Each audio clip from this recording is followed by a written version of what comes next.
President Trump says he is dropping efforts now to deploy the National Guard to Portland. Now, the announcement came in a social media post where he left the door open for a future deployment, which he called, quote, just a matter of time.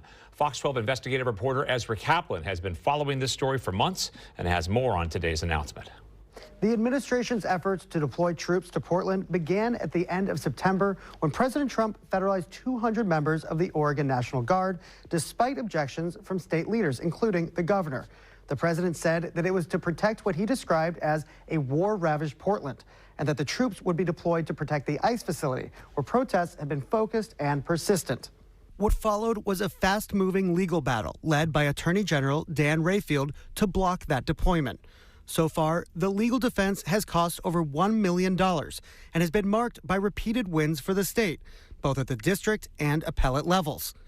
Trump's post to social media is so far the only information we have about the administration's abrupt policy change for Portland, as well as for Chicago and Los Angeles.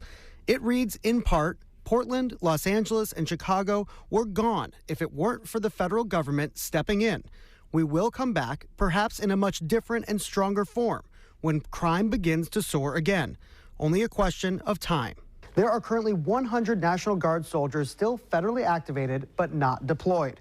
The Oregon Military Department tells me that this is the first that they are hearing of any plans and that there is currently no timeline for a demobilization.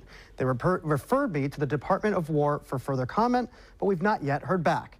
Reporting in studio, Ezra Kaplan, Fox 12 Oregon. Following this announcement, several local officials responded to National Guard troops being pulled from our region.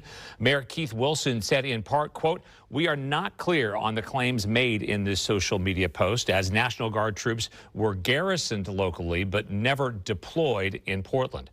Attorney General Dan Rayfield released this statement that said in part, quote, if the federal government attempts to revisit this effort, we are prepared to respond again in court.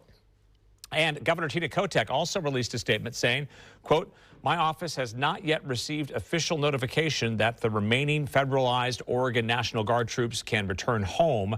They were never lawfully deployed to Portland, and there was no need for their presence. If President Trump has finally chosen to follow court orders and demobilize our troops, that's a big win for Oregonians and for the rule of law.